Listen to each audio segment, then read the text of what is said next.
지난주에 우리는 출애굽기 14장 말씀을 통해서 홍해를 가르신 하나님의 역사를 함께 묵상했습니다. 하나님께서 이스라엘 백성에게 은혜를 베푸셔서 이스라엘 백성들이 출애굽하게 되었습니다. 그런데 출애굽하니 앞에는 홍해가 그들을 막고 있고 뒤에서는 애국 군대가 이들을 쫓아오고 있단 말이에요. 그러자 이스라엘 백성들이 하나님을 원망하기 시작합니다. 왜 우리를 애굽에서 끌어내셔서 왜 우리를 이 강야에서 죽게 하느냐? 차라리 애굽에서 죽는 것이 훨씬 나을 뻔했다. 이렇게 하나님을 원망하기 시작하죠. 그럼에도 불구하고 하나님께서는 이스라엘 백성들을 버리지 않으셨습니다. 나무라지도 않으시고 앞으로는 홍해를 가르시고 뒤로는 불기둥과 구름기둥으로 애국 군대를 막으셨어요. 이 놀라운 하나님의 은혜를 이스라엘 백성들이 체험하게 됩니다. 그 뒤에 이제 어떻게 되었을까? 궁금하지 않으십니까? 바로 그 이야기가 오늘 본문의 말씀입니다. 우리 기대하는 마음으로 오늘 본문 말씀을 대하도록 하겠습니다. 자, 홍해를 건넌 후에 이스라엘 백성들은 하나님의 인도하심을 따라 이제 하나님께서 약속하신 그 땅으로 나아가게 된단 말이에요. 그러면 이제는 그들을 따라오는 애국 군대도 없어요. 그럼 마음 편하게 하나님께서 약속하신 그 땅만 바라보면서 룰루랄라, 이제 그 땅만 들어가면 되겠구나 하는 감사한 마음으로 가야 될 것 같은데 오늘 말씀을 보면 그렇지 않다라는 것을 보게 됩니다. 큰 위협으로부터 자유로워진 그들에게 또 다른 어려움이 찾아오게 돼요. 그 어려움이 뭐냐? 바로 먹을 것이 부족해졌다라는 것입니다. 그 지역은 강야 지역이기 때문에 먹을 것과 마실 것을 쉽게 구할 수가 없어요. 그러자 이스라엘 백성들이 다시 원망하기 시작합니다. 우리 2절 말씀 우리 한번 보도록 하겠습니다. 이스라엘 자손 온 회중이 그 강야에서 모세와 아론을 원망하여. 홍해 앞에서도 이스라엘 백성들이 원망했었어요. 그러자 하나님의 놀라운 기적을 하나님께서 베풀어 주셨단 말이에요. 그것을 두 눈으로 보고 온몸으로 체험했음에도 불구하고 지금 이스라엘 백성들이 뭐 했다고요? 또 원망했다라는 것입니다. 원망의 내용은 이전의 원망과 똑같습니다. 자, 원망의 내용이 3절에 나오는데 우리 3절 말씀 함께 읽어보도록 하겠습니다. 이스라엘 자손이 그들에게 이르되 우리가 애굽 땅에서 고기 가마 곁에 앉아있던 때와 떡을 배불리 먹을 때 여호와의 손에 죽었더라면 좋았을 것을 너희가 이 강야로 우리를 인도해내어 이 온 회중이 주려 죽게 하는도다. 아멘. 홍해 앞에서도 그랬지만 이스라엘 백성들의 지금 원망의 레파토리는 똑같아요. 왜 우리를 지금 밖으로 이끌어내서 왜 우리를 이곳에서 죽게 하느냐? 차라리 어디서 죽는 게 더 낫다고요? 애굽에서 죽는 것이 더 나았다. 다른 원망이면 조금이나마 이해하겠는데 똑같은 레파토리의 원망이란 말이에요. 그런데 이 원망의 내용을 보면 이 모든 말이 거짓임을 알게 됩니다. 우리 3절 말씀 한번 다시 보도록 하겠습니다. 첫 번째 이유, 너희가 이 강야로 우리를 인도해내어. 지금 첫 번째 이스라엘 백성들은 너희가, 지금 모세와 아론에게 너희가 우리를 인도해냈다고 원망하고 있어요.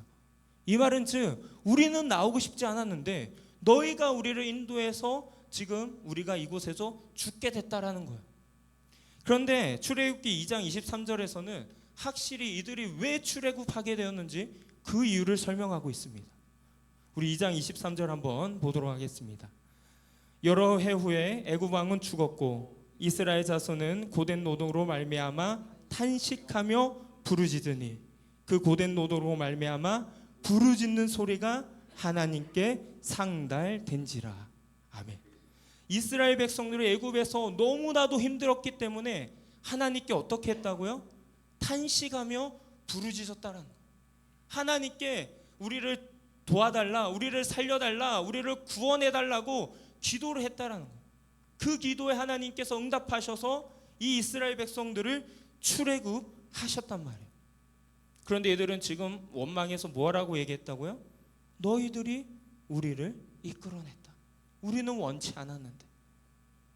자, 두 번째 원망의 내용을 보도록 하겠습니다. 3절 다시 보시면 이 온 회중이 주려 죽게 하는도다.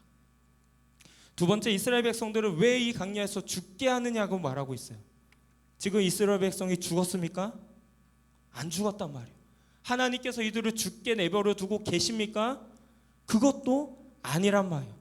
어려움이 있을 때만 하나님께서는 은혜를 베풀어 주셔서 그 문제들을 하나하나 해결해 주고 계시단 말이에요. 죽게 내버려 원하셨다면 그냥 죽게 내버려 두셨을 거예요. 그런데 그러지 않으셨다라는 것입니다.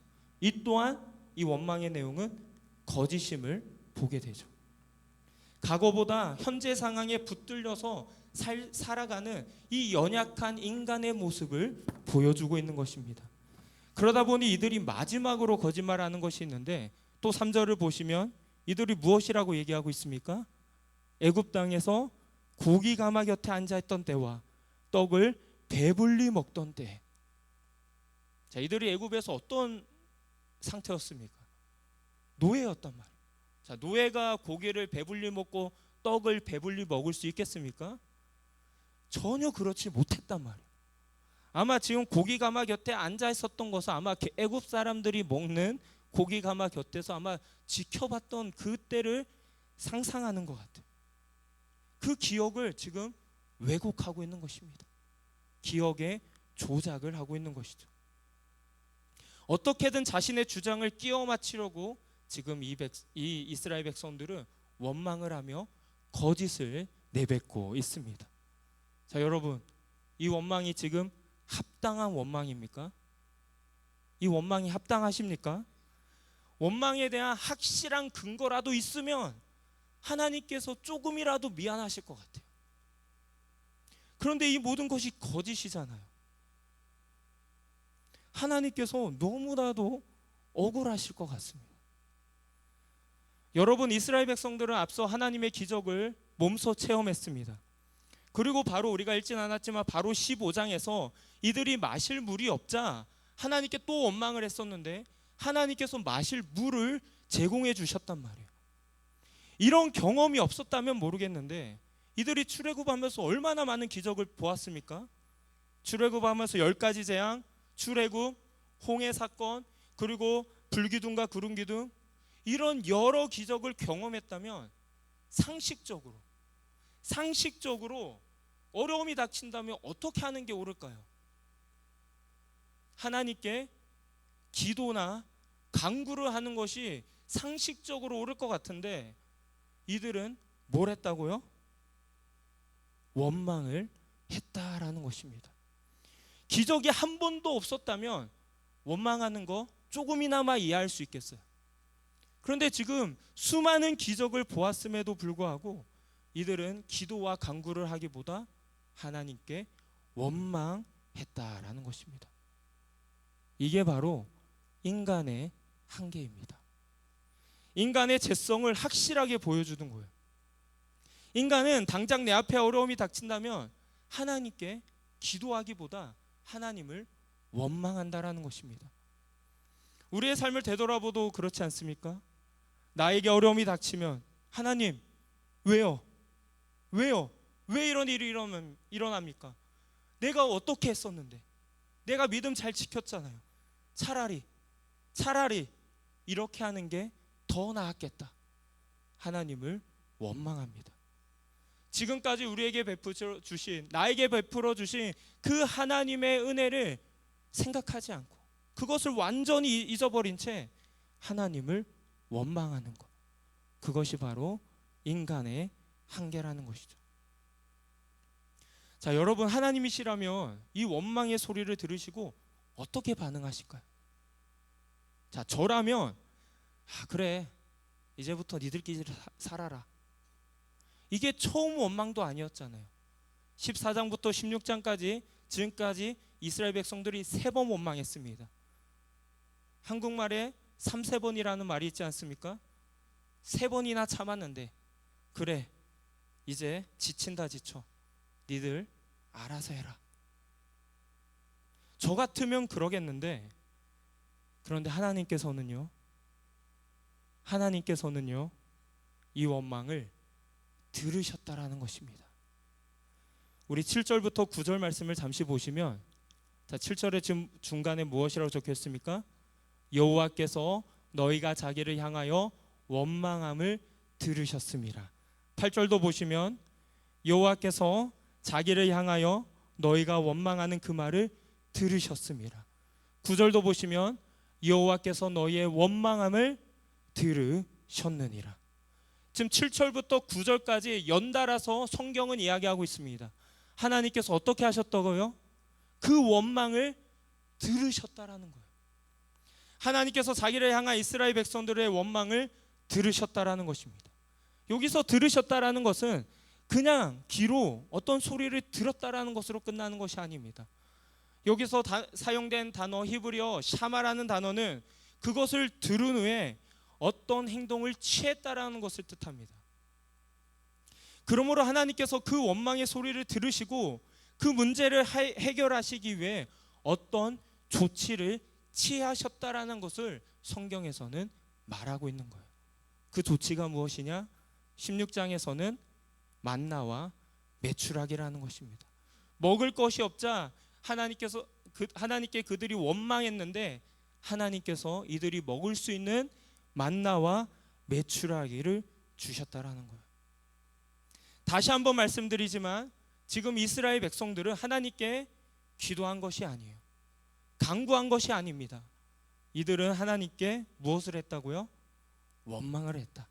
성경은 확실히 원망이라는 단어를 사용하고 있습니다.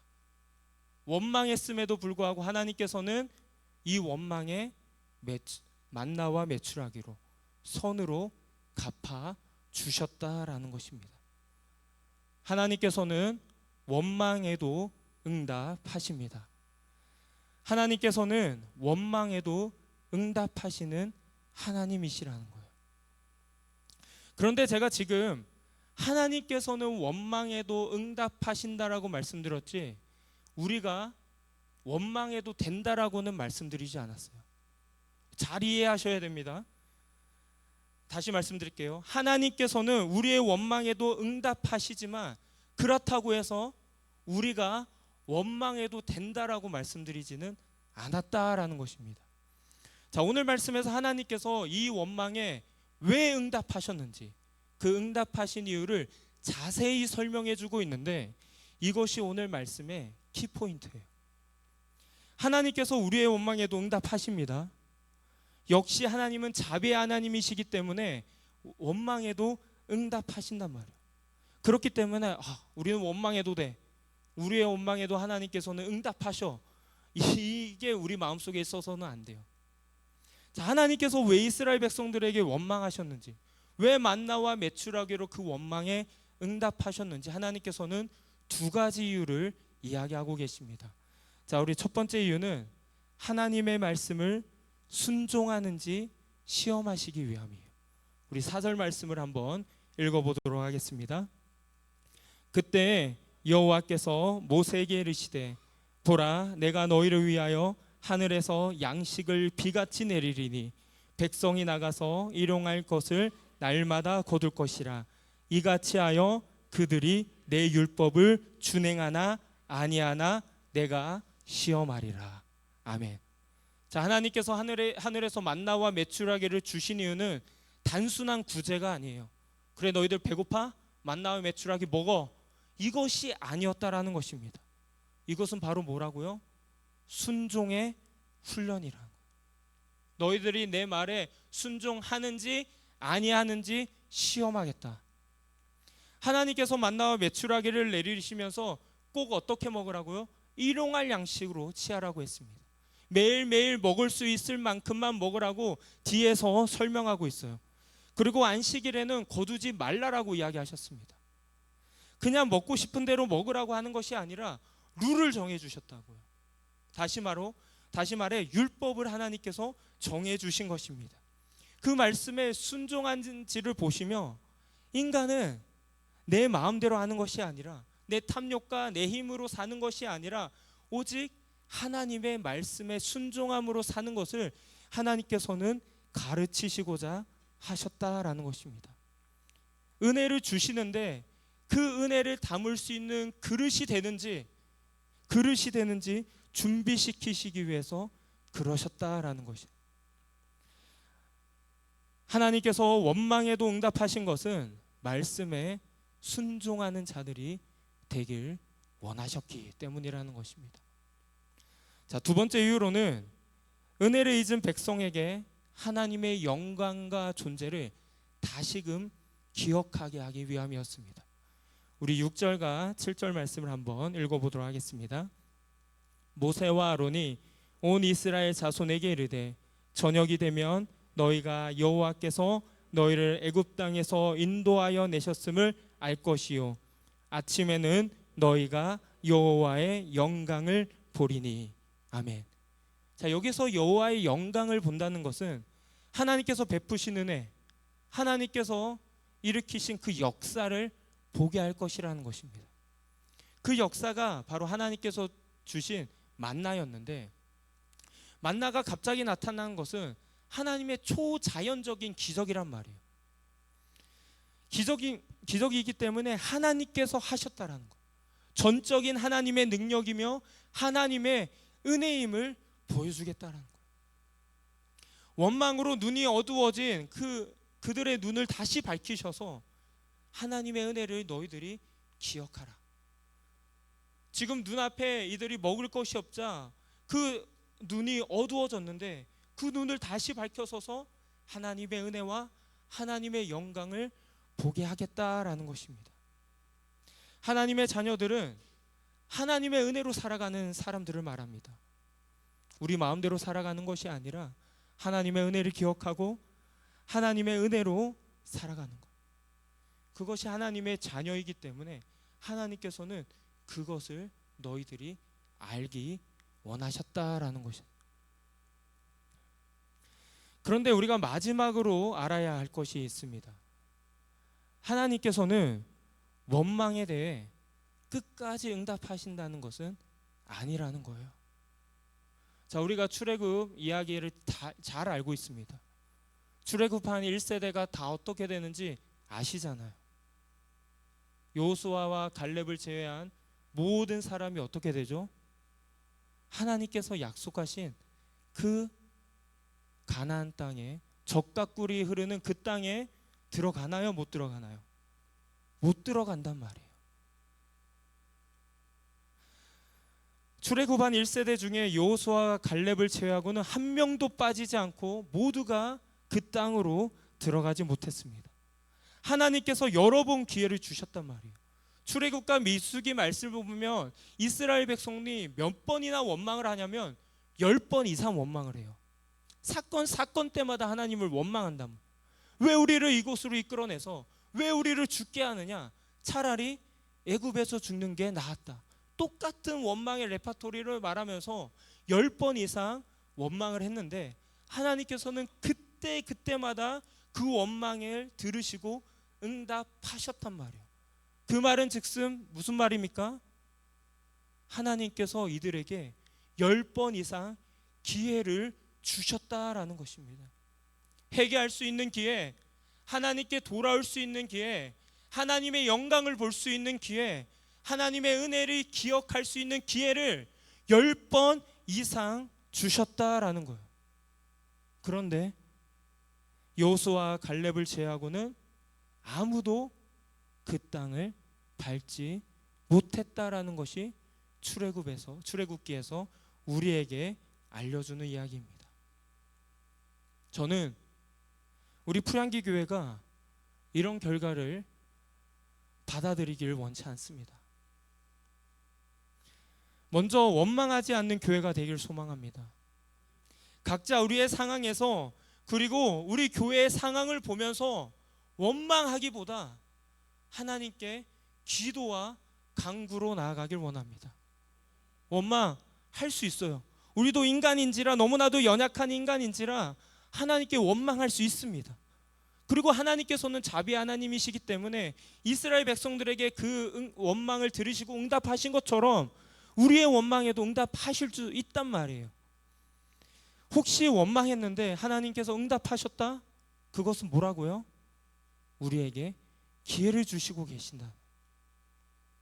다시 돌아올 수 있도록, 하나님의 영광을 볼 수 있도록, 하나님의 은혜를 기억할 수 있도록 하나님께서 기회를 주고 계시다는 것. 하나님의 선의가 계속된다고 그것이 우리의 권리가 되어서는 안 됩니다. 이것은 100% 하나님의 선물, 은혜라는 거예요.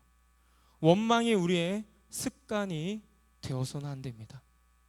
원망 대신 기도와 간구로, 하나님께 감사함으로. 사도 바울은 빌립보서 4장 6절에서 이와 같이 이야기합니다. 아무것도 염려하지 말고 다만 모든 일에 기도와 간구로 너희 구할 것을 감사함으로 하나님께 아뢰라. 유명한 말씀이잖아요. 원망은 문제를 해결하지 못합니다. 기도와 감사는 하나님의 역사를 불러옵니다. 어려움이 찾아올 때 과거를 왜곡하며 불평하기보다 이미 나에게 베풀어 주신 그 은혜를 기억하시면서 하나님께 오늘도 지금도 은혜를 베풀어 주실 그 하나님을 믿으며 원망 대신 기도와 간구로, 또 주실 하나님을 미리 감사함으로 하나님께 아뢰야 한다라는 것. 우리 역시 우리 각자의 삶의 환경이 흔들릴 수 있고, 우리 지금 우리 교회의 상황이 어려워서 우리의 마음이 흔들려 하나님을 향한 원망이 튀어오를 수 있습니다. 하지만 그 원망보다는 기도와 간구로, 감사함으로 오늘 이 시간 우리의 둔해진 마음을 열어달라고 우리가 기도하며 나아가길 원합니다. 환경을 바라보던 내 어두운 눈을 들어 원망에도 응답하시고 은혜를 깨닫기를 원하시는 그 하나님의 놀라우신 그 영광을 바라보는 우리 모두가 되길 원합니다. 우리 이 시간 이 믿음의 고백을 가지고 함께 기도하고 찬양하고 기도하는 시간 갖도록 하겠습니다.